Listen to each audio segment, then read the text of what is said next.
Una candidatura che pesa, quella di Martina Semenzato di Coraggio Italia, capolista nell'uninominale per la Camera nella circoscrizione Veneto 1, unico collegio riservato alla coalizione Noi Moderati, e capolista anche nel proporzionale sia a Venezia Treviso Belluno che a Verona.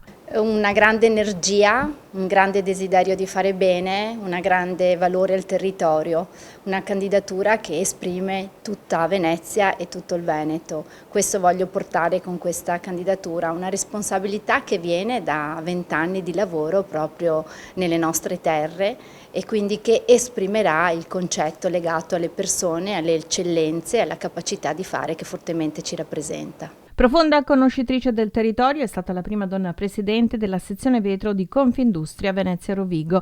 Giovani e donne, a loro è riservata l'attenzione di Noi Moderati. Noi dobbiamo investire su quei ragazzi che fanno percorsi virtuosi e che possono poi esprimere le proprie capacità proprio dove vivono.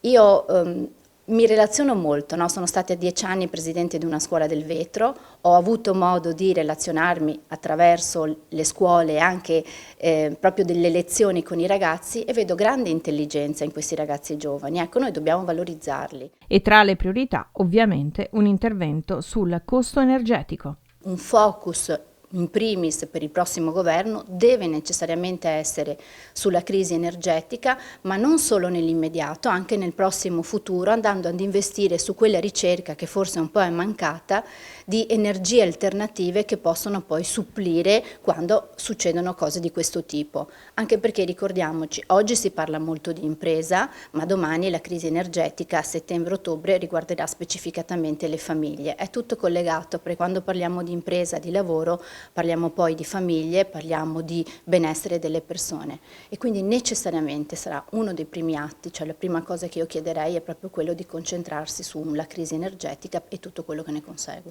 Quali sono le proposte di Noi Moderati in questo ambito? Avete già delle idee?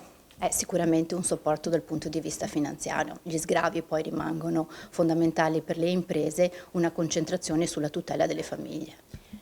Da rivedere anche un po' la logica degli investimenti del PNRR.